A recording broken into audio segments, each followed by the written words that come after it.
Te damos gracias, Señor, nuevamente porque tú nos permites estar aquí. Gracias, Padre, porque sabemos que tú vas a hablar a cada uno de nosotros, pero vas a hablar a nuestro pensamiento, a nuestra mente, a nuestro corazón. Gracias, Señor, por tu palabra. Y gracias, Señor, porque tú estás en medio de esta iglesia. Te suplicamos que seas con todos los miembros de esta iglesia, con sus familias, y que, Señor, podamos ir creciendo como tú lo quieres, hasta llegar a la estatura de ese varón perfecto. Te pedimos, Señor, que nos des fuerzas, que tu Espíritu nos fortalezca para poder resistir los embates del mal que tenemos. Y te agradecemos, Señor, porque tú me permitas que solamente pueda ser el expositor de lo que tú ya has puesto en mi corazón. Te lo agradecemos y te lo pedimos en el nombre de Cristo Jesús. Amén. Ya tenía algo de tiempo que no predicaba en alguna iglesia, y cuando en junta de consistorio se pidió que alguien pudiera tomar el sermón, dije, bueno, yo voy a tomarlo. Y me tocaron los dos últimos mandamientos, y dije, voy a hacer un pequeño resumen. Entonces hice un pequeño resumen, espero que no nos tardemos mucho. No es cierto, no se crean.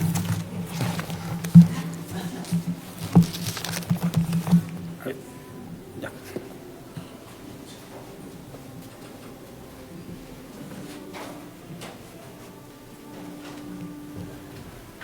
Bueno, ahora que ya estamos un poquito más cerca, ya que tengo un poco más fija su atención,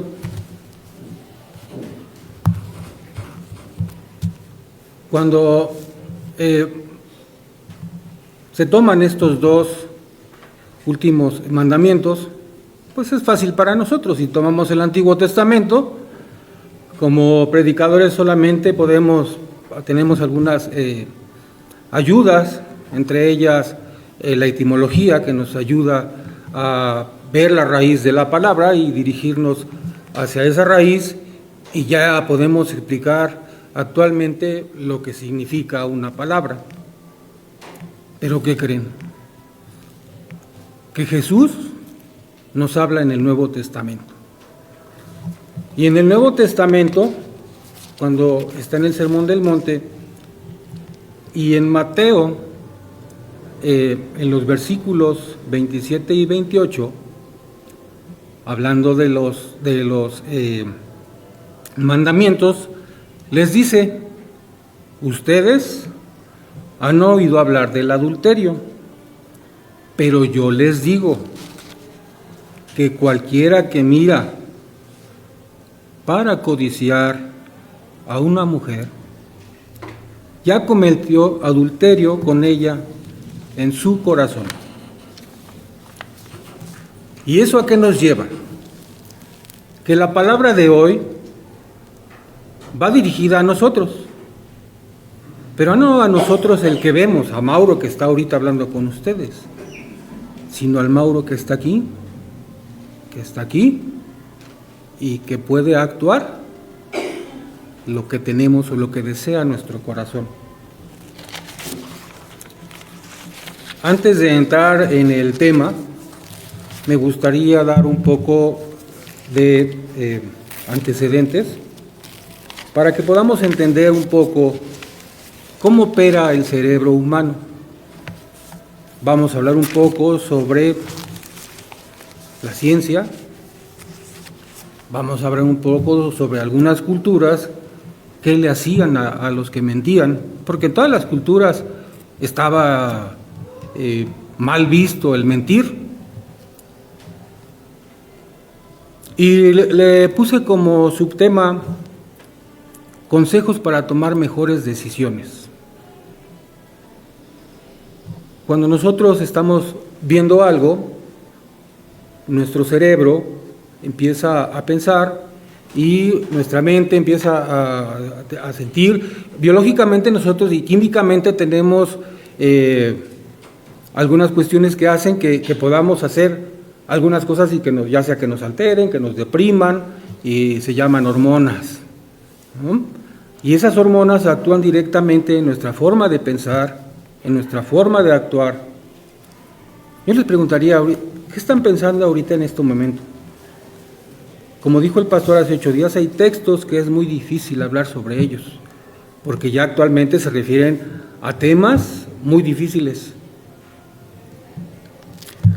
Hay personas que conozco que dicen, ¿ya viste? Ese señor tan prieto, el coche que tiene. ¿Ya viste esa mujer tan fea? ¿Cuántos van por ella? Pero en esta iglesia y en las iglesias no pasa eso. No hay envidias, no hay codicia.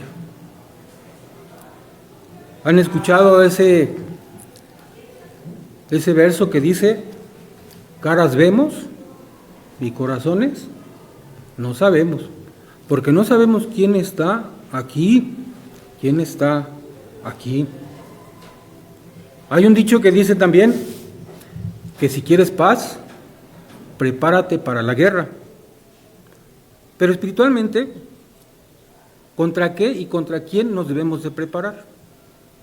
En Efesios 6:12 dice, porque no tenemos lucha contra sangre y carne, sino contra principados, contra potestades, contra los gobernadores de las tinieblas de este siglo, contra huestes espirituales de maldad en las regiones celestiales, porque no tenemos lucha contra ellos. Contra ellos tenemos lucha. No solamente con el que tenemos a un lado, sino hay alguien que nos está buscando que nosotros caigamos. Cuando estaba niño, escuchaba que decían que si a los niños se les cerraban los ojos en el culto, era porque el diablo se sentaba y con los pies les tocaba los ojos para que se durmieran.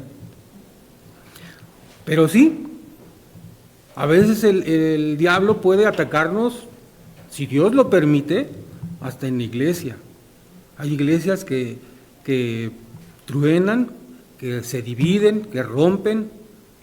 Hay actos y actitudes de parte de cristianos, penosamente, que hacen que las iglesias se dividan, que las iglesias ya no crean. He escuchado en otras iglesias, por eso no voy, para ser como ellos, mejor no voy. ¿Y a qué venimos nosotros? A adorar a Dios. En primera instancia, y a darle gracias. Y ahorita me voy a referir al hombre externo para ver cómo estamos comparándonos. Ya sabemos entonces que tenemos un externo y un interno. ¿Qué hicimos por el hombre externo hoy? Pues le dimos 7 u 8 horas de sueño.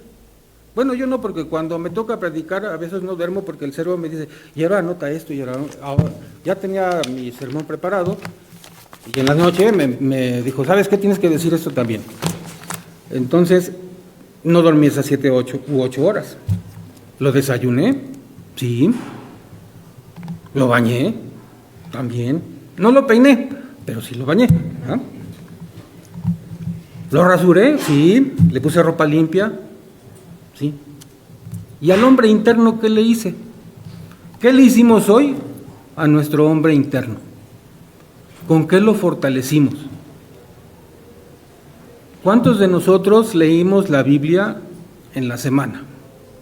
Voy a hacer como se hacía en las escuelas bíblicas de vacaciones. A ver, ¿quién leyó de 5 a 10 capítulos en la semana? Que levante su mano. ¿De 10 a 15? ¿De 15 a 20? ¿Quién oró en la semana? Aparte de la oración que se hace los jueves, ¿quién oró en la semana por todos los hermanos, por su familia? ¿Quién hizo su culto familiar? Podemos tener un culto familiar donde leamos la Biblia, donde compartamos, donde cantemos. Con mi esposa, gracias a Dios, en algún momento lo hicimos. Y gracias a Dios mis hijos pues no son la eminencia, pero no están echados a perder. Se los pusimos en sus manos y Dios nos ayudó. A veces dicen que no hay escuela para padres y desde aquí viene. Estas palabras se las dirás a tus hijos y a los hijos de tus hijos. ¿Y cuántos de nosotros hemos puesto el ejemplo? Hay una frase que dice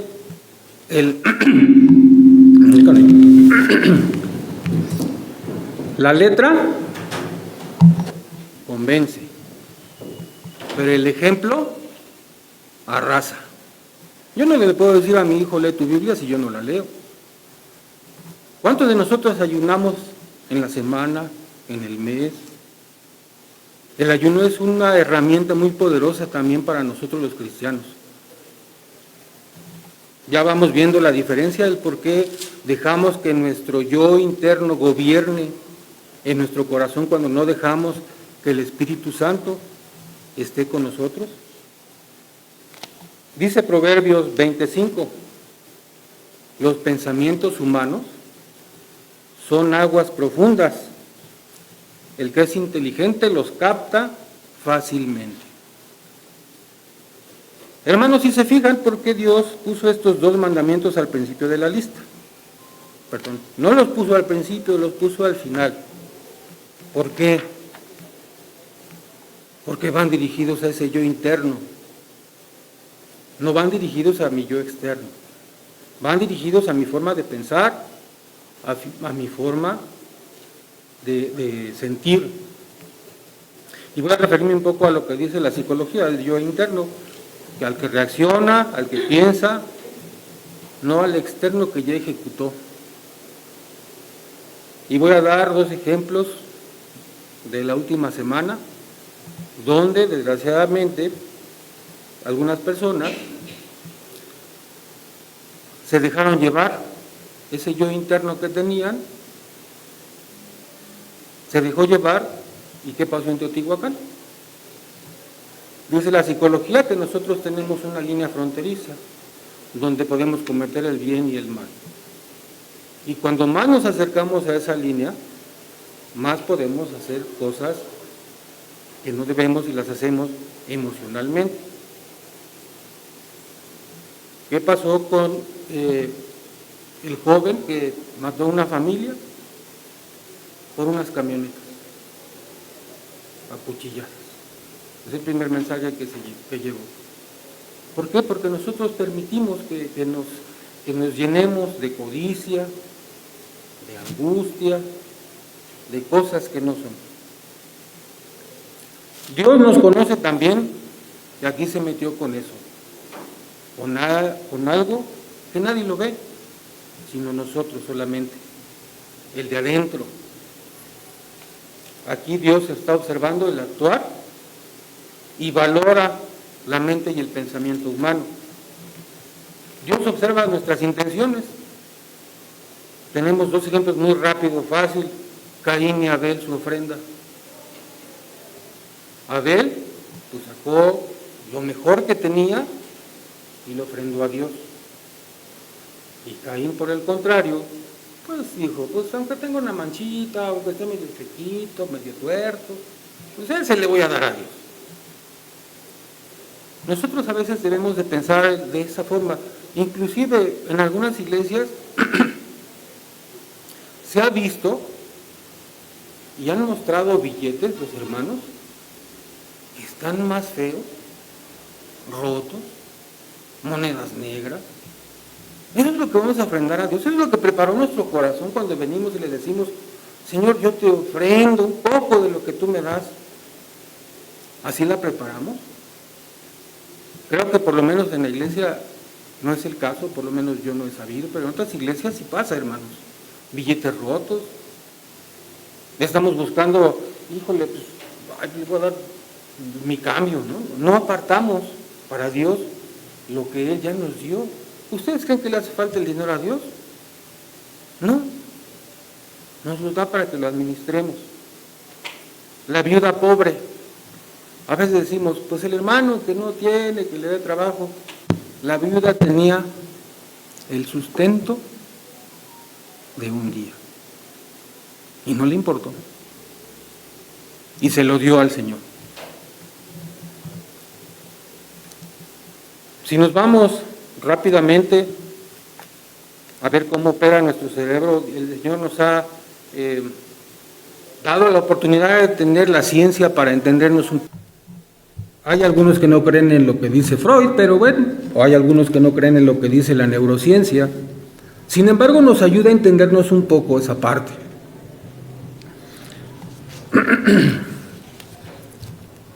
Nos habla de la neurociencia, nos habla de cómo actúa nuestro cerebro en la parte prefrontal, que es donde se dan las emociones, los sentimientos, no en el corazón, ¿verdad?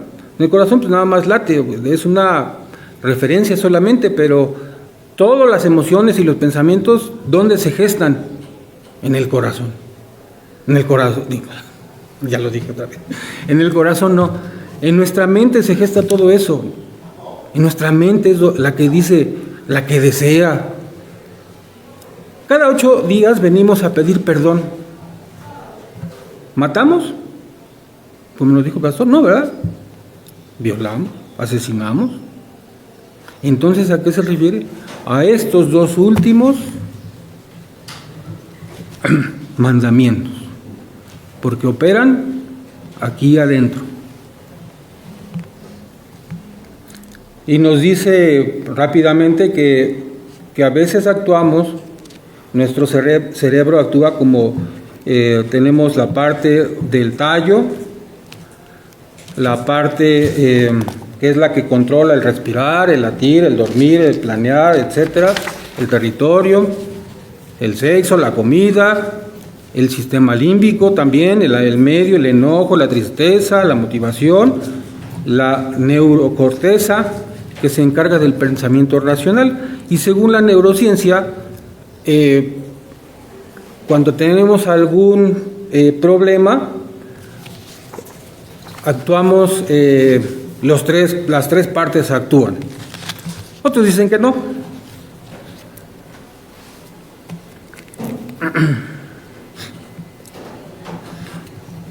El pensamiento es un proceso específico dentro de la mente que permite generar y evaluar ideas.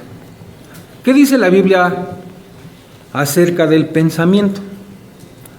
En Romanos 12:2 nos dice: no os conforméis a este siglo, sino transformaos por la renovación de vuestro entendimiento, para que comprobéis cuál sea la voluntad de Dios, agradable y perfecta. Filipenses 4:8. Por lo demás, hermanos, todo lo que es verdadero, todo lo justo, todo lo puro, todo lo afable, todo lo que es de buen nombre, si hay virtud alguna en ella, si algo digno de alabanza, en esto pensad. Poned la mira en las cosas de arriba, no en las de la tierra. Colosenses 3:2. Proverbios 23:7. Porque tal es su pensamiento en su corazón, tal es él. Segunda de Timoteo 2:7. Porque Dios no nos ha dado espíritu de cobardía, sino de poder, de amor y de dominio propio. ¿Perdemos el control? Es una pregunta. Y yo espero que ustedes se la respondan. ¿Perdemos el control? Posiblemente sí. No lo sé. Cada uno se conoce y su familia lo conoce. Para entender un poco cómo funciona nuestro pensamiento, voy a hacer un comercial del consistorio. Como saben, el consistorio no solamente se está enfocado en dirigir la iglesia de forma espiritual, sino también estamos esperando y hacerlo físicamente. Si ahorita ocurriera un sismo, ¿qué haríamos? ¿Cómo opera nuestro cerebro? El pensamiento nos diría: para empezar, está temblando, o va a temblar, de acuerdo si suena la alerta o no. Después la mente nos trae el recuerdo de que debo evacuar a una zona de menor riesgo. No hay que salir corriendo. Debo de otros mandamientos: no grito, no corro y no empujo. He tenido experiencias donde he estado donde esto no ha ocurrido. Salen corriendo y empujan a las demás personas desde el segundo o tercer nivel, donde maestros salieron tan apanicados que cerraron la puerta y los estudiantes tuvieron que romperla y salir por las ventanas. Así opera nuestro cerebro cuando está en riesgo. Así piensa. ¿Qué hace? Primero me salvo. O ¿qué hace a veces? Me quedo parado. O me empiezo a pegar. Entonces, tenemos que controlar nuestro cerebro, por eso tenemos que hacer el dominio propio. Nada más para comentarles, cuando hay 3 escenarios para la protección civil para un sismo. Cuando suena la alerta sísmica, que tenemos 60 segundos de acuerdo a la proximidad del punto de quiebre. Cuando no suena la alerta sísmica y está temblando, como en el 2018, que ya estaba temblando y sonó la alerta sísmica. Y cuando ya está temblando y no suena la alerta sísmica, ¿por qué? Porque no hay puntos cercanos a la alerta. Ahora que ya entendemos un poquito cómo opera nuestro cerebro, ¿qué nos dice Éxodo 20:16? No hablarás contra tu prójimo falso testimonio. Y la palabra griega que se utiliza para falso testimonio son 2. Sheker, que se refiere a decir mentiras o falsedades. Dice en Éxodo 23:7, aléjate de acusación falsa y no mates ni al inocente ni al justo, porque yo no absolveré al culpable. Proverbios 13:5 nos dice, el justo aborrece la palabra de mentira. Se instruye a los santos a que nos alejemos de la acusación falsa y la mentira. Testimonio en hebreo quiere decir, bueno, viene de la raíz neshba, que viene de una raíz que quiere decir repetir o hacerlo de nuevo. Es un testigo que alguien tiene conocimiento directo de un evento o que puede hablar de él por reportes o porque lo haya recibido directamente.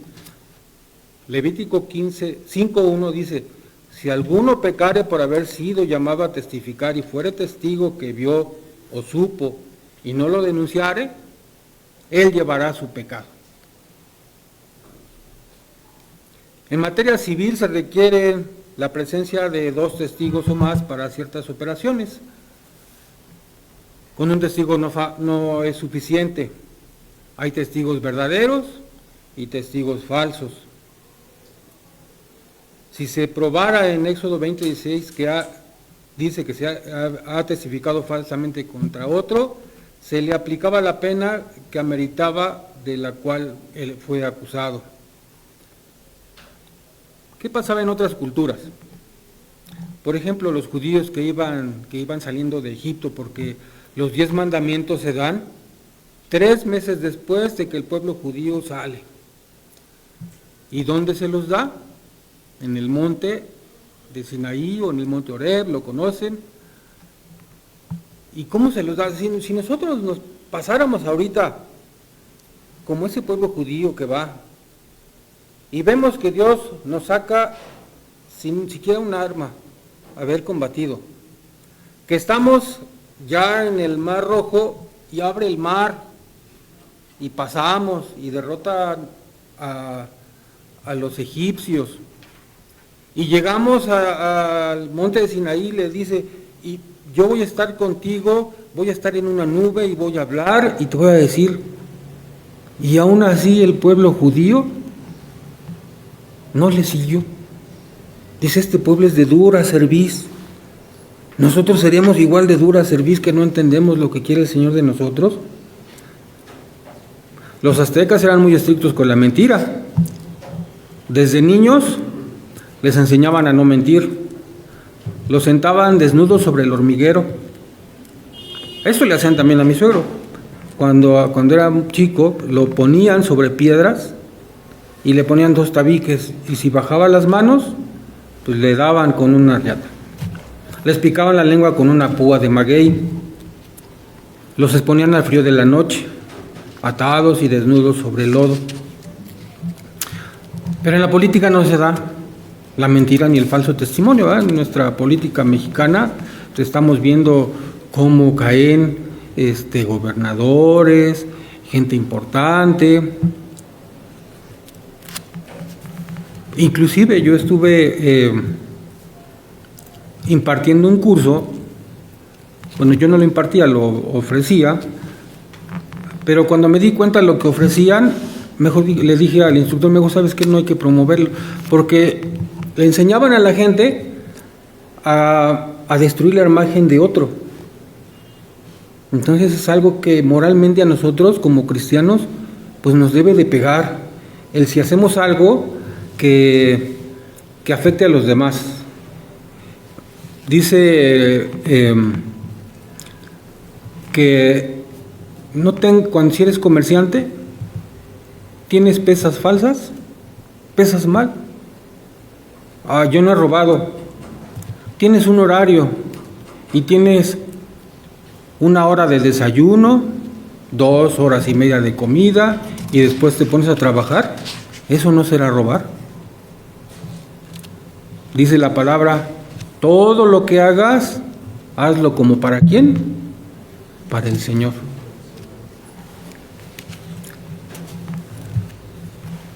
En resumen de esta idea es, tu boca es como un altavoz del corazón cuando mentimos. Lo que dices revela lo que guardas adentro. No puedes fingir para siempre. Tarde o temprano hablas de lo que está lleno tu corazón. Tus palabras tienen peso. Jesús dice que daremos cuenta hasta de las palabras ociosas. Nos lo dice en Mateo 12. Mas yo os digo que de toda palabra ociosa que hablen los hombres, de ella darán cuenta en el día del juicio, porque por tus palabras serás justificado y por tus palabras serás condenado. Esta palabra ocio en el griego, que viene de la palabra argón, que significa inútil, sin fruto, perezosa, descuidada. No solamente las groserías o mentiras, también entran chismes, quejas sin razón, críticas para destruir, promesas que no cumples, hablar por hablar sin edificar. Santiago nos dice que la lengua puede ser un fuego que contamina todo el cuerpo. ¿Qué hablamos? Por eso Proverbios nos dice en 4:23, sobre toda cosa guardada, guarda tu corazón, refiriéndose a nuestro pensamiento, a nuestra mente, porque de él mana la vida. No codiciarás en el versículo 17. Es el único mandamiento que legisla el deseo carnal, el deseo interno. Hemos escuchado que la Biblia nos dice que evitemos bueno, se me fue todo lo que es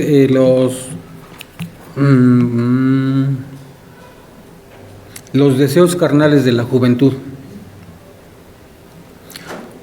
La codicia es el pecado invisible porque se gesta dentro de nosotros. Nadie te mete en la cárcel por desear la casa del vecino, su carro, su matrimonio, su éxito, pero ese pecado es el precursor de que lo hagas y tú te dejas dominar y llevar a esta línea, como les dije, que se llama fronteriza, donde yo ya quito todo lo que tenía de educación, de lo que me enseñaron los padres, de la Biblia, y hago lo que dicta mi corazón. Sabemos la historia de David y Betsabé. David estaba ocioso. ¿Y qué hizo primero? Codició a la mujer. Y después mandó a matar al esposo. Y ya después se quiso casar hasta que Natán le fue a decir, ¿sabes qué? Pues estás mal, dice el Señor que estás mal y el hijo que esperas va a morir. Sabemos la historia de Acán. Cuando cayeron los muros de Jericó, les dijo el Señor a Josué, nadie va a llevarse nada. ¿Y Acán qué hizo? Se llevó oro, plata y un manto. ¿Y qué dice? Pues vi entre los despojos un manto babilónico muy bueno, y 200 siclos de plata, y un lingote de oro, lo cual codicié y tomé, y aquí está escondido bajo tierra en medio de mi tienda, y el dinero está bajo de ello. En Josué 7:24 es donde nos dice eso. La codicia te dice, lo que Dios te dio no te alcanza. Necesitas lo del otro para ser feliz. ¿Y qué es codicia según la Biblia? Es desear con ansia lo que no te toca tener o tener de más. En el griego bíblico usan la palabra pleonexia, que significa querer tener más y nunca estar satisfecho. Yo espero que nosotros, nuestro corazón, nuestro pensamiento esté agradecido siempre con Dios por lo que nos da, porque solamente yo me conozco, yo sé hasta dónde llego. Lucas 6 y Mateo 12 dicen que de la boca, de la abundancia de la boca, no, de la abundancia del corazón habla la boca. Bueno, por ahí va, pero me entendieron. Si tu corazón está lleno de codicia, te va a hacer hablar sin que te des cuenta.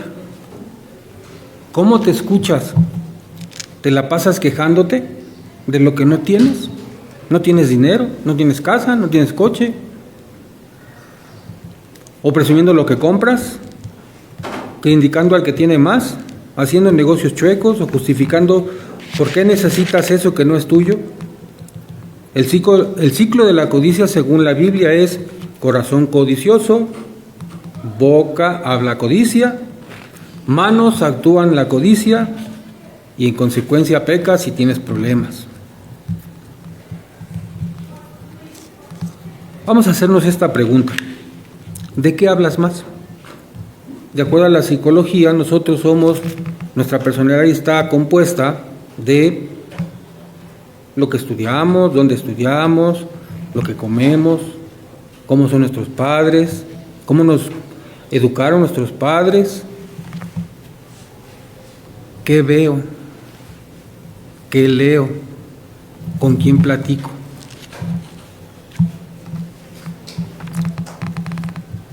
Jesús dice, mirad y guardaos de toda avaricia, porque la vida del hombre no consiste en la abundancia de los bienes que posee. Hemos escuchado que dice, donde está tu tesoro, ahí está ¿qué? Tu corazón, tus sentimientos, tus pensamientos.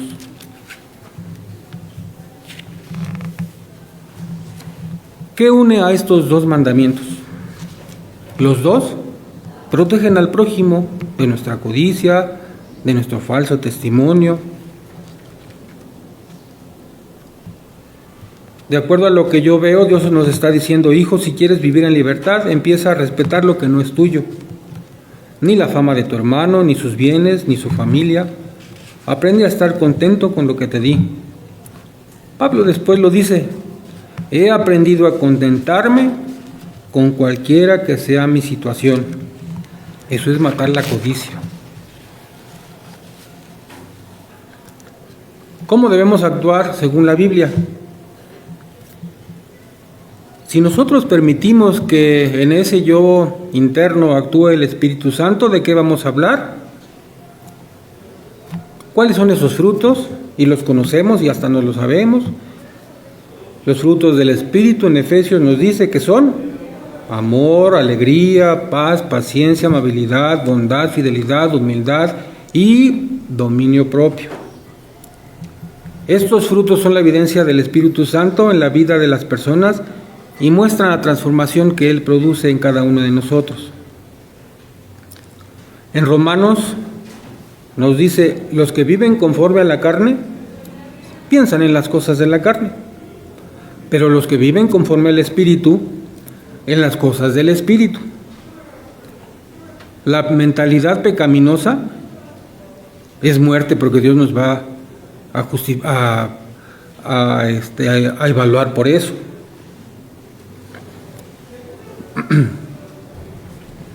En resumen, la influencia transformadora del Espíritu Santo en la vida del creyente es por sus frutos. ¿Qué frutos damos nosotros? Encomienda a Jehová tus obras y tus pensamientos serán afirmados. Lo que yo pienso, si yo encomiendo mi vida a Jehová, mi vida será transformada. Mas buscad primeramente el reino de Dios y su justicia, y todas estas cosas serán añadidas. ¿Qué pidió Salomón? No le pidió dinero, no le pidió dominio sobre sus enemigos, ni que los matara. Dijo, dame sabiduría para gobernar a este pueblo. ¿Y qué le dio en respuesta el Señor? Pues como pediste eso, te voy a dar eso, y te voy a dar muchas riquezas que no va a haber nadie tan inteligente como tú y nadie tan rico como tú.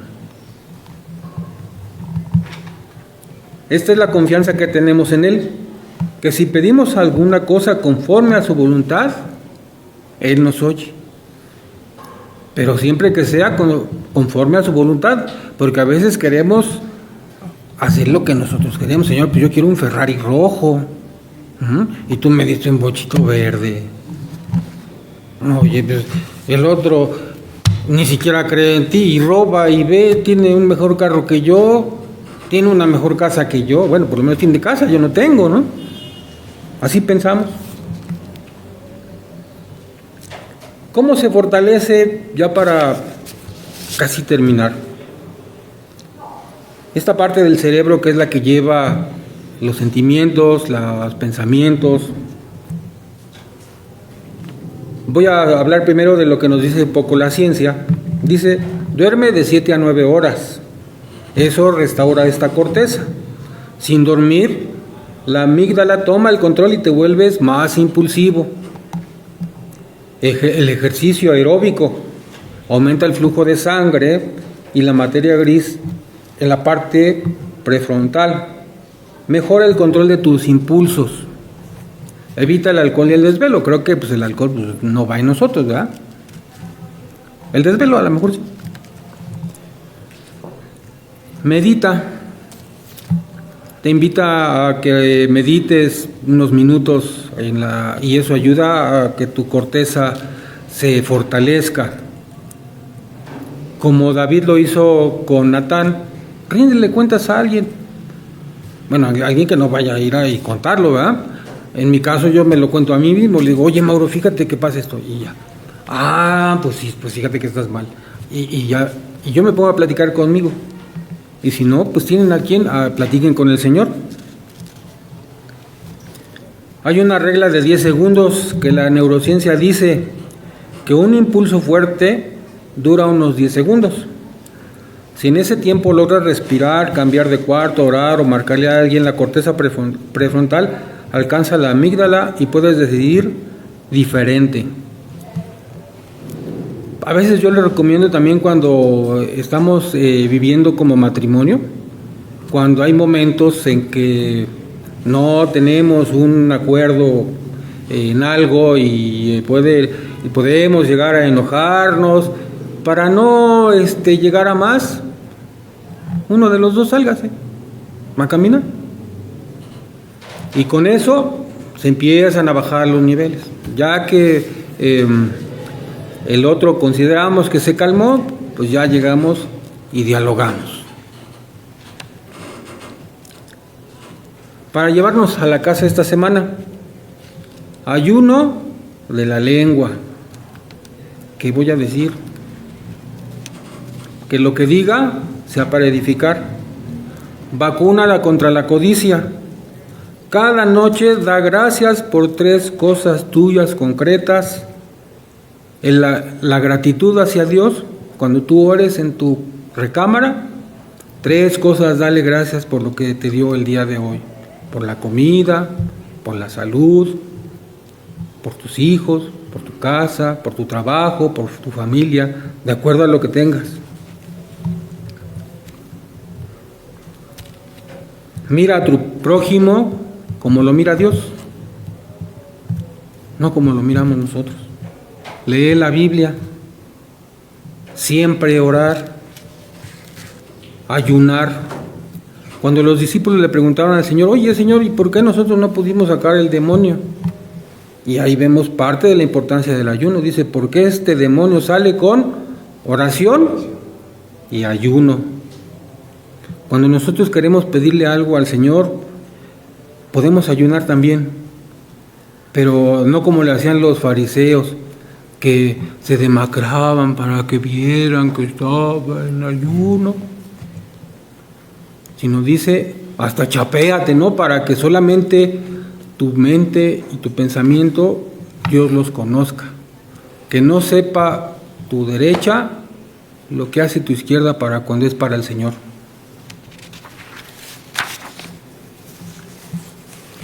Que el Señor nos dio estos 10 mandamientos en el desierto para hacernos un pueblo libre, que nos dio un corazón libre de mentiras y de envidia. Por lo tanto, guárdate y guarda tu alma con diligencia, para que no te olvides de las cosas que tus ojos han visto, ni se aparten de tu corazón todos los días de tu vida. Antes bien las enseñarás a tus hijos y a los hijos de tus hijos. Deuteronomio 4:9. Y recuerden una cosa, hermanos: tu cerebro no te define, tus hábitos te moldean. ¿Con cuál de estos te gustaría empezar? Que Dios nos bendiga.